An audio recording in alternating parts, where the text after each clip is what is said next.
Welcome to mood of the AP. నేను Vasant. AP రాజకీయాల్లో ఏదైతే క్యాస్ట్ ఈక్వేషన్స్కి సంబంధించిన పొలిటికల్ అయితే బాగా హాట్గా నడుస్తుంది. ఎవరికి వారు వాళ్ళ యొక్క వ్యూహాలు రచిస్తున్నారు. అట్లాగే ఎక్కడ ఏ వర్గానికి సంబంధించిన నేతను పెడితే ఆ వర్గ నేతలు కొంతమేర ప్రభావం చూపించే అవకాశం ఉందని చెప్పేసి కాస్ట్ ఈక్వేషన్ ప్రకారంగా కొంతమంది నేతలను జగన్ బరిలోకి దింపుతున్నారు. జనసేన అధినేత పవన్ కళ్యాణ్ అలాగే టీడీపీ అధినేత చంద్రబాబు నాయుడు కూడా బరిలోకి దించే ప్రయత్నాలు అయితే జరుగుతున్నాయి. ఎవరికి వారు సొంత వ్యూహాలు రచిస్తున్నారు. చాలా పకడ్బందీ ప్లాన్లో అయితే ఉన్నారు. ఈసారి ఖచ్చితంగా వై నాట్ 175 అంటూ జగన్ వస్తున్నారు. అలాగే వై నాట్ పులివెందుల అంటూ టీడీపీ జనసేన కూటమి కూడా వస్తుంది. సో చూద్దాం నిజంగా ఏం జరుగుతుంది ఏపీలో.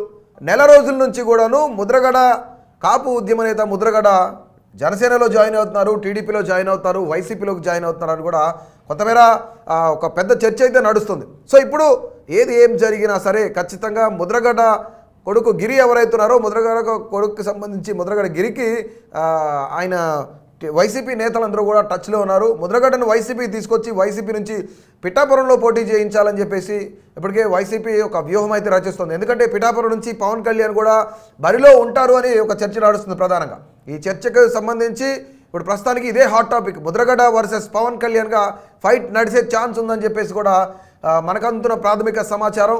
అలాగే ఒకవేళ ముద్రగడ వైసీపీలోకి వస్తే పిఠాపురం కాకపోయినా సరే ఆయన పెద్దాపురం నుంచి కానీ కాకినాడ నుంచి కానీ పోటీ చేయించాలని భావిస్తున్న పరిస్థితి కనిపిస్తుంది. ఎందుకంటే అంటే కాపులు ఎక్కువగా ఉన్న ప్రాంతాల్లో కొంతమేర ముద్రగడ వైసీపీలోకి వస్తే కనుక ఖచ్చితంగా కాపులందరూ కూడాను, ఎందుకంటే అతను కాపు ఉద్యమ నేతగా ఉన్నాడు కాబట్టి ఆయనకు కొంతమేర అవకాశం ఇస్తారు కాపులు. కాస్ట్ ఈక్వేషన్ జరుగుతుంది. కాస్ట్ ఈక్వేషన్ పరంగానే టికెట్లు ప్రస్తుతానికి ఇప్పటివరకు కేటాయించారు. మనం గతంలో చూసుకున్నట్లయితే మంగళగిరిలో బీసీ సామాజిక వర్గ నేతను కూడా బరిలోకి దించడానికి గజ్జి చిరంజీవిని కూడా, ఎందుకంటే ఆళ్ళ రామకృష్ణారెడ్డి అతను టీడీపీలోకి వెళ్ళి అతను కాంగ్రెస్లోకి వెళ్ళి మళ్ళీ వైసీపీలోకి వచ్చిన పరిస్థితి నెలకొంది. ఏది ఏమైనా సరే అక్కడ ఈసారి బీసీ సామాజిక వర్గం ఓట్లు ఎక్కువగా ఉన్నాయి కాబట్టి, పద్మశాలి సామాజిక వర్గం ఎక్కువగా ఉన్నారు కాబట్టి ఆయా నేతలకు సంబంధించిన వాళ్ళందరినీ కూడా బరిలోకి దింపాలని భావిస్తున్న తరుణంలో గంజి చిరంజీవిని తెరపైకి తెచ్చి ఇన్ఛార్జ్గా నియమించింది. సో ప్రస్తుతానికి ఆ ఇన్ఛార్జిని కూడా మార్చి మురుగుడు కావ్యాన్ని అక్కడి నుంచి పోటీ చేయించాలని కూడా వైసీపీ భావిస్తున్న పరిస్థితి. ఎందుకంటే ఇక్కడ కాస్ట్ ఈక్వేషన్ అనేది చాలా ఫాస్ట్గా స్ప్రెడ్ అయ్యే అవకాశం ఉంది. వీడు మనవాడు అనే అవకాశం ఉంది కాబట్టి ఖచ్చితంగా ఆయా నియోజకవర్గాల్లో మార్పులు చేర్పుల్లో భాగంగా కాస్ట్ ఈక్వేషన్ పరంగా పెడుతున్న పరిస్థితి అయితే నెలకొంది. అలాగే ముద్రగడ పద్మనాభాన్ని తీసుకొస్తే కనుక పిఠాపురం నియోజకవర్గంలోని పెద్ద ఎత్తున ఉన్న కాపులందరూ కూడాను ముద్రగడ ఉద్యమ నేత కాబట్టి కొంతమేర హవా చూపించే అవకాశం ఉంది. సో ప్రస్తుతానికి ఇప్పుడు హరిరామ జోగయ్య లెటర్స్ కూడా హాట్గా నడుస్తున్నాయి. ఎందుకంటే హరిరామ జోగయ్య లెటర్ పవన్ కళ్యాణ్ పంపిస్తే ఆ లెటర్కి సంబంధించి పవన్ కళ్యాణ్ కొంతమేర వ్యతిరేకత చూపించిన పరిస్థితి ఉంది. అలాగే పవన్ కళ్యాణ్ కూడా కౌంటర్ ఇవ్వడం జరిగింది. ఈ కౌంటర్కి సంబంధించి మరొక లెటర్ కూడా ఈరోజు ఆయన ఎవరైతే హరిరామ జోగయ్య ఉన్నారో హరిరామ జోగయ్య కూడా లెటర్ ఇవ్వడం జరిగింది. మరొక లెటర్ రాయడం కూడా జరిగింది పవన్ కళ్యాణ్కి.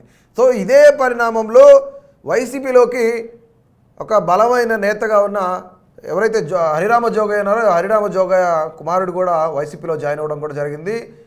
100 కోట్లు చేతులు మారుతున్నాయి టికెట్ల వ్యవహారాల్లో టీడీపీ జనసేన యొక్క కూటమికి సంబంధించిన టికెట్లు అమ్మకాలు జరుగుతున్నాయని కూడా ఆయన సంచలనమైన కామెంట్స్ చేశారు. సో దీనికి సంబంధించి ఈసారి ముద్రగడ కూడా ఖచ్చితంగా వైసీపీలో జాయిన్ అవుతున్నారు. అలాగే పవన్ కళ్యాణ్కి సంబంధించి, ఎందుకంటే హరిరామ జోగయ్యని ఎందుకు చెప్పానంటే హరిరామ జోగయ్య కూడాను కాపులకు ఎప్పుడు కూడాను ఒక పెద్ద నేతగా ఉన్న వ్యక్తి. అలాగే ముద్రగడ కూడా కాపు ఉద్యమ నేత కాబట్టి వీళ్ళిద్దరు కూడాను వైసీపీ వైపు చూస్తే కనుక ఖచ్చితంగా వైసీపీకి కొంత ప్లస్ అయ్యే అవకాశం ఉంది.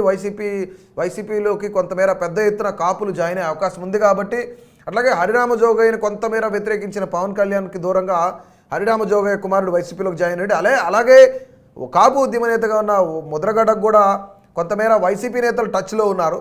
సో ఖచ్చితంగా ఇది వర్కౌట్ అయ్యే ఈక్వేషన్ అనే పరంలోనే ప్రస్తుతానికి వైసీపీ కొన్ని వ్యూహాలు అయితే రచిస్తుంది. చూద్దాం పవన్ కళ్యాణ్ పిఠాపురం నుంచి పోటీ చేస్తారా. ఒకవేళ పవన్ కళ్యాణ్ పిఠాపురం నుంచి పోటీ చేస్తే కనుక ఖచ్చితంగా ముద్రగడను పవన్ కళ్యాణ్ పై నిలబెట్టి ఖచ్చితంగా గెలిపించాలని కూడా వైసీపీ కొన్ని వ్యూహాలు రచిస్తుంది. సో ఏం జరుగుతుంది అనేది కూడాను అందరి మనసుల్లో కొంత ఆతృత ఉంది. ఏపీ రాష్ట్ర వ్యాప్తంగా కూడా ఈ చర్చ ప్రస్తుతానికి హాట్గా నడుస్తున్న పరిస్థితి అయితే నెలకొంది.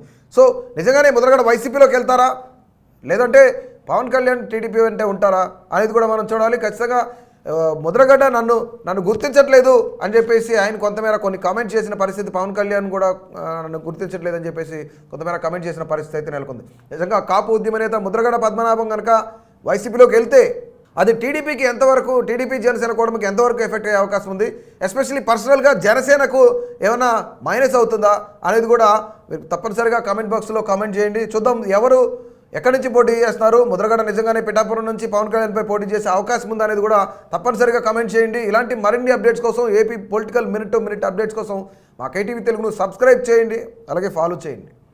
Please subscribe to KTV Telugu. KTV Telugu. KTV Telugu channel.